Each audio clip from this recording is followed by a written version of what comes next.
नमस्कार बच्चों, आज हिंदी की कक्षा में आप सबका हार्दिक अभिनंदन। तो आज हम आरोह पुस्तक की कविता वे आंखें, कविता नंबर 4 वे आंखें करेंगे, जिसके कवि हैं सुमित्रा नंदन पंत।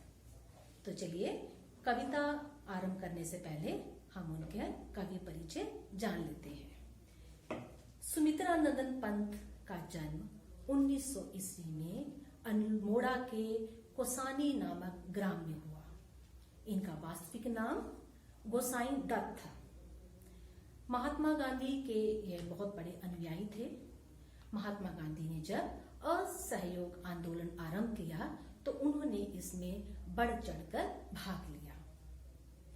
इनकी मृत्यु 1977 में हुई।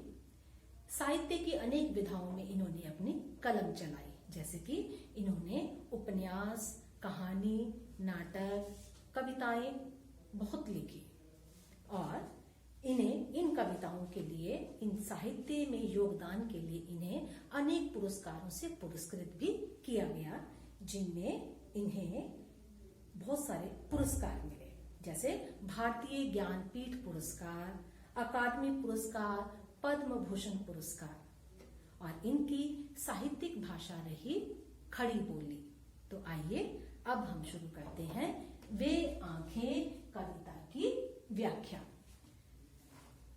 पहला काव्यांश है। अंधकार की गुहा सरीखी, उन आंखों से डरता है मन, भरा दूर तक उनमें दारुण, दैन्य दुख का नीरव रोदन। आपको पहले बता दूं कि यह कविता स्वतंत्रता प्राप्ति से पूर्व लिखी गई और उस समय भारतीय किसानों की बहुत ही दयनीय स्थिति थी। तो उनकी दयनीय स्थिति का वर्णन करते हुए पंत जी क्या कहते हैं? अंधकार की गुहा सरीखी, गुहा का अर्थ होता है गुफा, सरीखी का अर्थ है समान, भरा दूर तक उनमें दारुण भयानक, दैन्य दुख का नीरव रोदन, दैन्य दीनता, नीरव मौन, रोदन रोना। तो कवि क्या कहते हैं? कहते हैं कि जिस प्रकार एक अंधेरी गुफा को देखने से डर लगता है, उसी प्रकार कवि को भी किसान की आंखों में अंधेरापन नजर आ रहा है और उन अंधेरी आंखों को देखकर उसका मन डर रहा है। भरा दूर तक उनमें दारुण, कवि कहता है कि उन आंखों में दूर दूर तक भयानकता भरी हुई है। भयानकता कैसी? अर्थात उन आंखों में पीड़ा, शोषण, अत्याचार का भाव भरा हुआ है।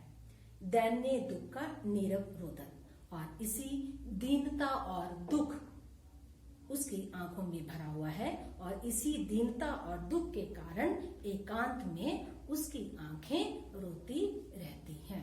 अर्थात किसान की शोषण, किसान के अत्याचार का भाव उसकी आंखों में झलकता रहता है। तो इस काव्यांश का हम अब शिल्प सौंदर्य करते हैं।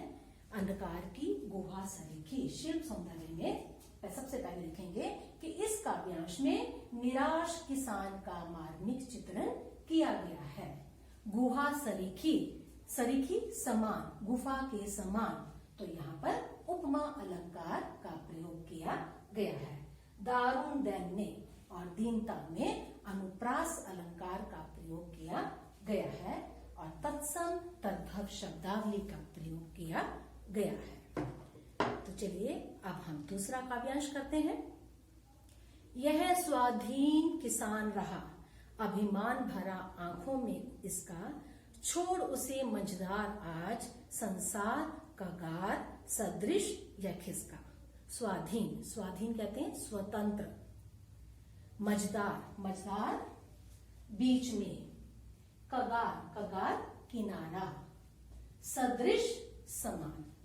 तो क्या कहता है यहाँ पर कवि कहता है, किसान की स्थिति का वर्णन करते हुए कहता है कि वह स्वाधीन किसान रहा, कि वह किसान जब स्वाधीन था, जब वह किसान स्वतंत्र था, तब उसकी आंखों में बड़ी चमक रहती थी। उसका भरा पूरा परिवार था, उसके अपने खेत खलियान थे और उसके आंखों में स्वाभिमान भी भरा हुआ था। अभिमान भरा आंखों में इसका, स्वाभिमान उसमें भरा हुआ था क्योंकि वह स्वतंत्र था, उसकी अपनी संपत्ति उसके अपने पास थी। छोड़ उसे मझदार आज, परंतु आज कैसी स्थिति हो गई है? आज दुख और पीड़ा के कारण संसार ने उसे कगार सदृश वह खिसका। संसार किनारे के समान उसके पास से हट गया। अर्थात आज जब वह इस स्थिति में है, इस दयनीय स्थिति में है, तो संसार अर्थात सगे संबंधियों ने भी उसका साथ छोड़ दिया। तो आइए इसका अब हम शिल्प सौंदर्य करते हैं। कगार सदृश, सदृश कहते हैं के समान, तो इसमें उपमा अलंकार का प्रयोग किया गया है। तत्सम तद्भव शब्दावली का प्रयोग किया गया है। नंबर 3 खड़ी बोली का प्रयोग किया गया है। तो आइए अब हम करते हैं काव्यांश 3। लहराते वे खेत दृगों में हुआ बेदखल अब वह जिनसे, हंसती थी उसके जीवन की हरियाली जिनके तृण तृण से। अब यहाँ पर कवि कहते हैं कि जब उसके अपने खेत थे, उसके अपने खलियान थे, तब उसकी आंखों के सामने उसके खेत उसकी आंखों के सामने झूमते रहते थे। परंतु अचानक जमींदारों ने, महाजन ने उसे उसकी संपत्ति से बेदखल कर दिया। हंसती थी उसके जीवन की हरियाली जिनके तृण तृण से, अर्थात खेतों का तिनका, खेतों के हरे भरे खेत उसे इतने प्रिय थे कि वह उसकी आंखों के सामने झूमते रहते थे और उन खेतों को देखकर उसका जीवन हरियाली के समान था। तो आइए अब हम इसका करते हैं शिल्प सौंदर्य। जीवन की हरियाली अर्थात जीवन रूपी हरियाली, तो इसमें रूपक अलंकार का प्रयोग किया गया है।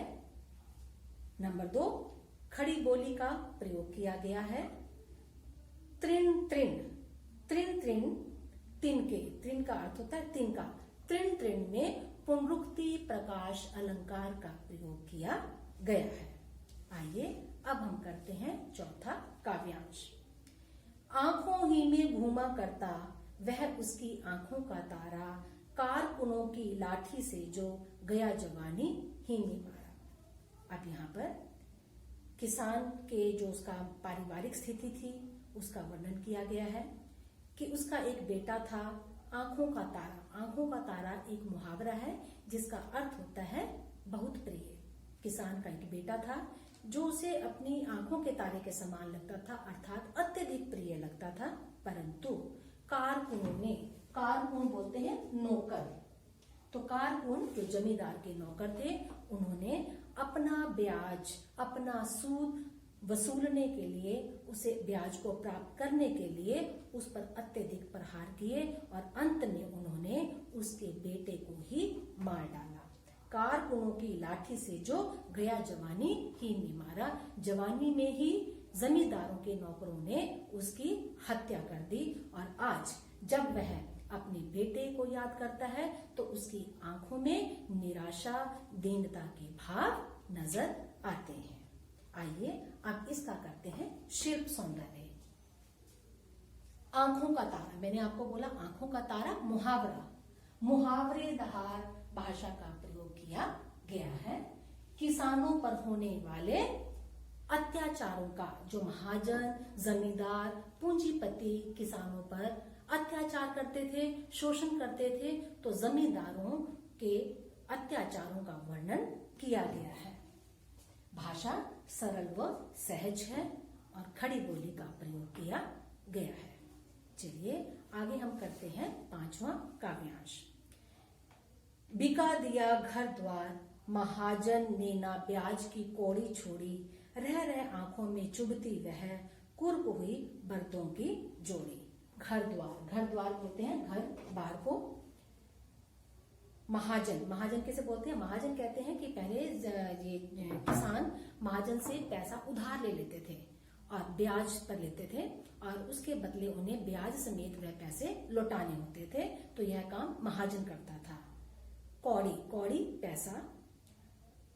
कुर्क, कुर्क कहते हैं नीलाम, नीलामी। बर्धों, बैल। अब यहाँ कवि ने किसान की दयनीय स्थिति का बड़ा मार्मिक चित्रण किया है। क्या कहता है किसान? कवि क्या कहता है? बिका दिया घर द्वार। अब महाजनों ने अपने पैसे लेने के लिए, अपने पैसे वसूल करने के लिए उसके घर द्वार को भी बेच दिया ताकि उन्हें अपने ब्याज की कोड़ी कोड़ी मिल जाए, एक एक पैसा उन्हें उसका मिल जाए। रह रहे आंखों में चुभती। अब किसान के पास केवल उसके बैल रह गए थे। आपको पता होगा कि किसानों की सबसे अमूल्य संपत्ति उसके खेत और उसके बैल होते हैं। अब यहाँ पर उसके बैलों के जब महाजनों ने देखा कि इसके बैल इसके पास है, बहुत ही अच्छे बड़े हट्टे कट्टे बैल हैं, रह रहे आंखों में चुभती वह कुर्क हुई बर्धों की जोड़ी। अब महाजनों ने क्या किया? उन्होंने उसके बैलों की जोड़ी, उसके बैलों को भी नीलाम कर दिया और नीलाम कर कर उसके पैसे हथिया लिए, उसके पैसे अपने पास ले लिए। अर्थात नीलाम करने के बाद जो पैसे मिले, अब उसके बाद किसान के पास कुछ नहीं बचा और वह निराश हो गया। आज जब वह इन सब बातों को याद करता है तो उसकी आंखों में शून्य शून्य सी उसकी आंखें हो जाती हैं। आइए अब हम इस काव्यांश का शिल्प सौंदर्य करते हैं। बिका दिया घर द्वार, महाजन ने ना ब्याज की कौड़ी छोड़ी, रह रहे आंखों में चुभती वह कुर्क हुई बर्धों की जोड़ी। अब इस काव्यांश में महाजनों के अत्याचारों का मार्मिक चित्रण किया है। रह रहे में पुनरुक्ति प्रकाश अलंकार का प्रयोग किया गया है। घर द्वार, कोड़ी छोड़ी में अनुप्रास